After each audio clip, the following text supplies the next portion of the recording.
우리는 오늘 요한복음 5장 30절에서 40절의 본문을 보기 전에 19절에서 29절을 살펴보면서 예수님께서 어떻게 말씀하시는 걸 알 수 있었습니까? 자신과 하나님의 동등함을 증거하시는 것을 살펴봤습니다.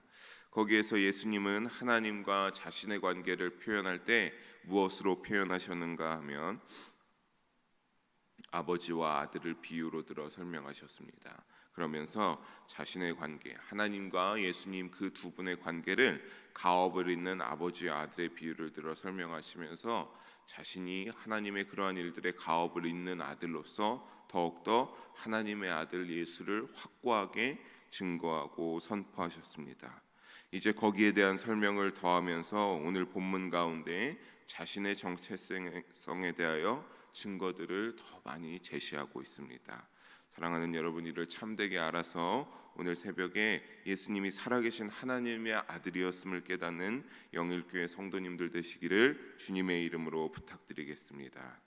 30절에 예수님은 자신의 뜻대로 되지 않음을 말하면서 시작합니다. 하지만 이것이 나의 뜻대로 되지 않지만 예수님께서 그런다고 해서 22절에 우리가 봤던 대로 하나님께서 자신에게 심판을 맡기셨다는 그 심판자의 위치를 놓치시지는 않습니다. 다만 우리 30절 이후에 그 이후의 말씀을 살펴보게 되면 뭐라고 말씀하고 있습니까? 그 결정은 자신의 뜻대로 나의 뜻대로 하려 하는 것이 아니라 모든 것은 누구 뜻대로? 내가 이렇게 하는 모든 것들이 다 하나님의 뜻대로, 그러니까 자발적으로 내가 하나님의 뜻대로 하기 위하여서 내가 그 하나님의 뜻에 순종하고 있다라고 하는 것입니다. 예수님은 아버지께서 행하신 것을 보고서야 무엇이든 한다라고 하셨습니다. 심판의 때에도 그러니까 어떻게 하겠습니까? 내가 지금까지 모든 것들을 아버지의 뜻대로 보고 행한 대로 하고 왔으니까 심판의 때에도 아버지의 뜻에 따라 완전히 복종하고 계심을 보여주는 것입니다. 그리고 이런 하나님은 전능하시고 절대적인 의로움을 유일하게 지니고 계십니다.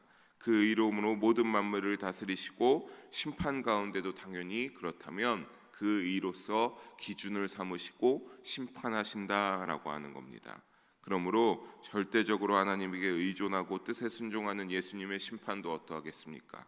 30절 마지막에 하는 것 같이 내 심판은 의로우니라 라고 하는 것 같이 하나님의 아들로서 하나님과 동일하게 똑같이 하고 있으니 예수님의 심판도 똑같이 의롭다라고 말하고 있는 것입니다.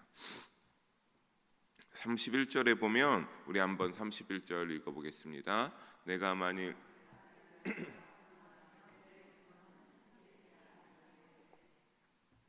아멘.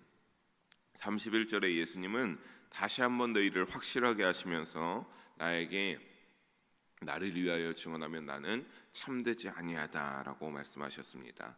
이것은 무엇인가 하면 아무런 외부적 증거 없이 이런 자기 주장만 내가 하고 있지도 않을 뿐더러 만약 그렇다면 예수님의 증언은 참되지 않다라고 고백하고 있는 겁니다.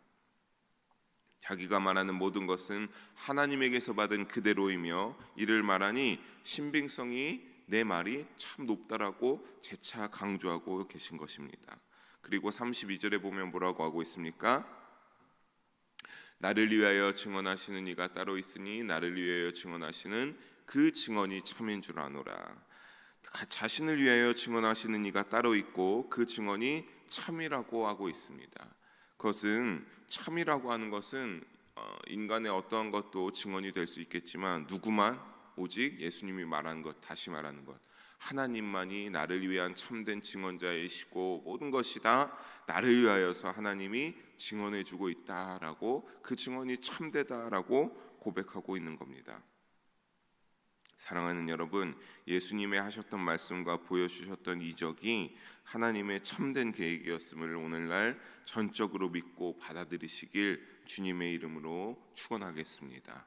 우리는 모든 것이 다 예수님 개인인 것이 아니라 예수님이 태초부터 하나님과 함께 계셨기에 그것을 보고 와서 그대로 와서 보여주시는 것이었기에 하나님과 틀릴 바가 없고 하나님과 동등하신 예수님의 사역이었음을 우리는 믿어야 하는 것입니다. 예수님은 33절에 그러면서 이제는 하나님의 그러한 것들을 말하고 또 다른 성실한 증인을 소개합니다. 우리 함께 한 목소리로 읽어보겠습니다. 너희가 요한에게 아멘. 누구를 소개하고 있는 겁니까? 바로 세례 요한입니다. 당시 유대인들에게 상당히 이 세례 요한은 큰 영향력을 끼쳤던 사람이었습니다. 요한은 그러면서 예수님이 말하기를 뭐에 대하여서 증언하였다라고 하고 있습니까? 요한이 그 당시에 있을 때 진리에 대하여서 그 삶 속에서 선포하고 증언하였다라고 합니다. 예수를 하나님의 어린 양으로 소개했었습니다. 그리고 그것을 늘 소개하고 선포하면서 광야에서 예수님의 오심을 준비했던 그 말이 사시밀이었음을 예수님께서는 인정하여 주고 계신 것입니다. 이를 통해 예수님이 강조하고자 하는 것은 하나님이 증언자로 준비함과 같이 세례 요한이 그렇게 유대인들에게 어떠한 사람이었다라고 하는 겁니까? 너희에게 진리를 전달하는 가치 있는 것을 증거를 전달하는 그러한 사람이 존재했었다라고 찌워서 말씀하고 있는 겁니다. 하지만 그 유대인들은 어떠했습니까? 정작 세례 요한에게 나와서도 했지만 정작 결국 결과적으로 본다면 예수님에 대한 증언에는 귀를 틀어막는 그러한 선택을 했었습니다. 즉 당시 유대인들은 이를 거절하였다는 것에 예수님은 초점을 맞추고 계신 것입니다. 그런데 34절의 말씀에 보면 이를 예수님께서 유대인들에게 알려주고 있습니다. 내가 너희에게 세례 요한이 참된 증언을 선포하였다라고 알고 있지만 예수님이 뭐라고 하는 겁니까? 그렇지만 내가 그 세례 요한의 증언을 취하지는 아니하시겠다라고 하고 계십니다. 어떻게 보면 참으로 아이러니할 수도 있었지만 이 말은 무엇인가라고 하면 예수님의 신성과 하나님의 아들이라는 사실에 있어 세례 요한의 그 증거가 절대적으로 필요하지는 않다라고 하는 겁니다. 예수님이 하나님의 아들이라는 것에 있어서 세례 요한의 증거도 물론 맞는 것이고 틀린 것은 아니지만 아까 말씀드린 것 같이 하나님이 모든 것을 계획하시고 하나님의 능력을 동일하게 행하고 다니는 것은 이 세례 요한보다 예수님에게 있어서 하나님이 그렇게 참되게 증언하시는 것이 더 중요하다라고 말씀하고 있는 겁니다. 그리고 후반에 말씀하시는 것처럼 사람들이 그리스도의 구원의 메시지를 받아들이면 구원에 이를 수 있다는 점에서, 그러니까 사람들이 그 세례 요한의 선포를 듣고 세례 요한의 진리에 말하는 것을 듣고 이 사람들이 세례 요한의 말을 그대로 믿었더라면 너희가 구원에 이를 수 있었는데 결국에는 너희가 그것을 받아들이지 아니었기 때문에 구원에 이르지 못한다라고 하는 겁니다. 하지만 예수님이 그 세례 요한의 증언에 대해서는 어떻게 하고 있는 겁니까? 너희가 이 증언을 받아들일 때 이 말을 내가 하는 것은 너희가 구원을 받게 하기 위해서 내가 이것까지 말하고 있다라고 하는 겁니다. 그러면서 예수님은 말하기를 35절에 요한은 어떤 것과 같았다라고 합니까? 우리 35절 함께 한 목소리를 읽어봅니다. 요한은 켜서 비추이는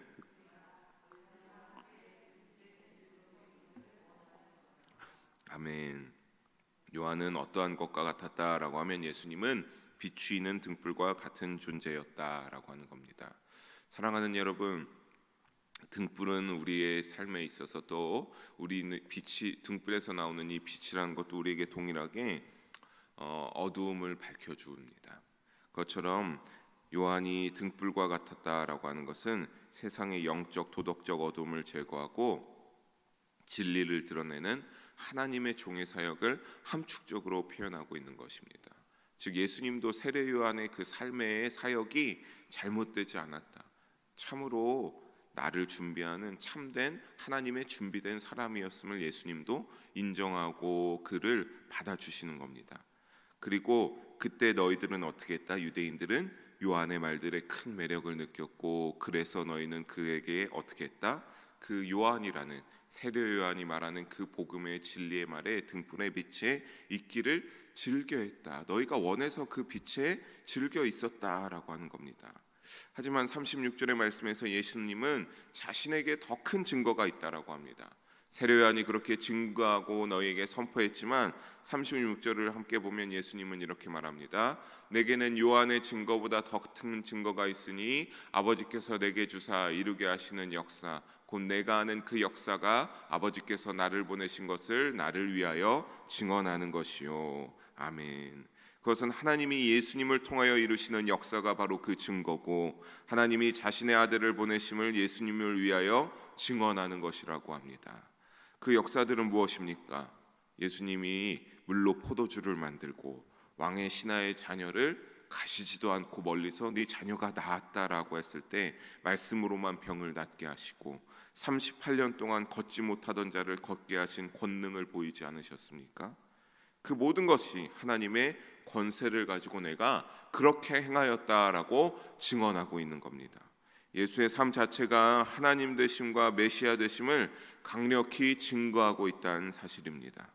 사실 유대인들은 그들이 하나님의 형상을 볼 수 없다는 사실을 알고 있었지만 대신 자긍심을 가지고 자부심을 가지고 있었던 것은 무엇입니까?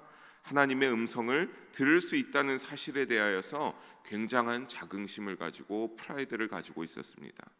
구약의 시대를 보게 되면 이들이 자긍심을 가지고 있다는 것에 수긍하게 되는 것이 어느 누구도 하나님을 향하여서 직접 고개를 들거나 하나님을 볼 수는 있지 않았습니다. 모세가 시내산에서 하나님을 처음 만나는 그 가운데서도 불에 타고 있는, 그러나 정작 타지 않는 떨기나무만 보았지 그 앞에 엎드려져 있어서 하나님의 음성만을 듣지 않았습니까? 여호수아 역시 이 지도자들은 다 하나님의 음성을 직접 들었습니다. 하지만 이들은 하나같이 하나님의 형상을 볼 수는 없었습니다. 구약의 말씀에도 하나님의 형상을 봤다라는 그러한 말들은 나오지 않습니다. 하지만 37절 38절의 말씀에 예수님께서는 그들이 그렇지 못하다라고 하십니다. 세례 요한의 증언이나 예수님의 이적들, 그리고 기록되어진 말씀 모두가 다 37절 초반에 나오는 것 같이 예수님을 위하여서 증언되어진 것들인데, 유대인들은 그 음성을 듣지 못하고 형상을 보지 못하여 결국 그들 안에는 말씀이 거하고 있지 않다라고 예수님께서 결정하십니다. 즉 여러분, 예수님이 이들이 형상을 보지 못했지만 지금도 형상을 보지 못했다라는 것은 너희 앞에 있는 하나님과 동등된 자를 너희가 아직도 알지 못한다라는 것에 있어서 하나님을 여전히 보지 못하고, 그러므로 너희의 그 말씀을 잘 알고 있는 것 같으나 직접적으로 잘 알고 있지는 못하다라고 하는 말씀입니다. 또 그 이유가 결국에는 무엇입니까? 38절에 나온 것 같이 보내신 이를 믿지 아니하였기 때문이라고 알려주고 있습니다. 유대인들에게는 말씀을 잘 연구하고 있는 것이 있었지만 예수를 그리스도로 용납하는 믿음은 존재하지 않았습니다. 성경을 깊이 연구하고 그것의 준수를 위해 노력하는 것은 유대인들의 기본적인 신앙 행습이었습니다. 하지만 문제점은 외형적 준수만으로 모든 일이 다 이루어지는 것은 아니었습니다. 39절에 예수님은 유대인들에게 말씀하며 이를 인정하십니다. 39절 함께 보겠습니다. 너희가 성경에서 영생을 얻는 줄 생각하고 성경을 연구하거니와 이 성경이 곧 내게 대하여 증언하는 것이라. 너희가 성경에서 영생을 얻는 줄 생각하고 성경을 연구하는 것 맞다라고 하는 겁니다. 그런데 그 말씀이 무엇이다? 결국에는 나를 증거하는 것이다라고 하는 겁니다.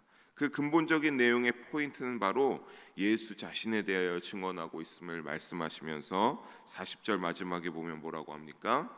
예수님을 영접하지 못하니 너희가 영생을 얻을 수 없다. 너희가 그 말씀 가운데서 모든 것이 나를 위한 말씀이고 내가 드러나고 있음에도 불구하고 너희는 어떻게 했다? 나에게 오기를, 나를 받아들여서 나를 받아들이지도 않고 내게 오기를 원하지 아니하였다라고 말씀하고 있는 겁니다. 유대인들은 그처럼 영적으로 둔하였습니다. 성경을 율법 지식으로만 생각하고 그것을 서로 자랑하기에 바빴습니다. 내가 이만큼 말씀을 안다. 내가 이만큼 말씀을 안다. 그러면서 내가 이만큼 지키는데 넌 그렇지 못하지. 너는 그러므로 죄 지은 거야라고 다른 사람을 정죄하는 데 사용했을 뿐, 그 말씀을 통하여서 하나님이 원하시는 건 예수님이 말씀하시길 무엇이었다라고 하는 겁니까? 내가 아들을 보낼 터인데 그 아들이 너희의 구주요 메시아이심을 알아야 된다라고 하는 그것과는 정반대되는 그 말씀을 기준으로 남을 정죄하고 남을 비판하는 데 사용하는, 즉 예수님을 알아보고 영접하는 지식으로 삼지 않았습니다. 단지 자신을 판단하고 상대를 판단하는 무익한 종교적 행위로서의 지식에 불과한 말씀의 지식이었다라고 하는 겁니다. 사랑하는 성도 여러분, 이처럼 예수님이 하나님의 아들임에 대한 증거는 충분합니다. 예수님은 나는 하나님의 아들이다라고 고백하고 선포하는 그 자신의 정체성, 나는 하나님의 아들이다라고 하는 정체성에 대한 증거를 수없이 많이 오늘 본문에서 제시하고 있습니다. 또 예수님은 이를 통해 자신이 하나님의 아들이고 믿어야 하는 메시아임을 더욱 확실하게 말씀하셨습니다. 하지만 유대인들의 마음은 완악했습니다. 말씀을 보면서도 그 속에 나타난 그리스도에 관한 증거를 찾음에도 불구하고 그리스도를 받아들이지 않았습니다. 이해하지 못했습니다. 그래서 하나님 본래의 목적을 제대로 알지 못하고 거기에 예수 그리스도를 눈앞에 두고도 영접할 기회를 놓치고 말았습니다. 사랑하는 여러분, 이 시대에 우리는 그러지 않기를 주님의 이름으로 소망합니다. 진리를 놓치지 마시길 주님의 이름으로 부탁드립니다. 예수님이 하나님의 아들이란 그 고백을 인정하고 믿음으로써 받아들여서 우리의 믿음의 여정이 예수의 인도하심을 받기를 간구합니다. 그러기를 간구합시다. 또 혹 주변에 아직 그러하지 못한 자들, 아직 예수님을 받아들이지 못한 자들이 있다면 그들에게 유대인과 다르게 담대하게 믿음의 진리를 말씀하시고 그들에게 그것을 전파할 수 있기를 주님의 이름으로 축원합니다. 아멘. 기도하겠습니다.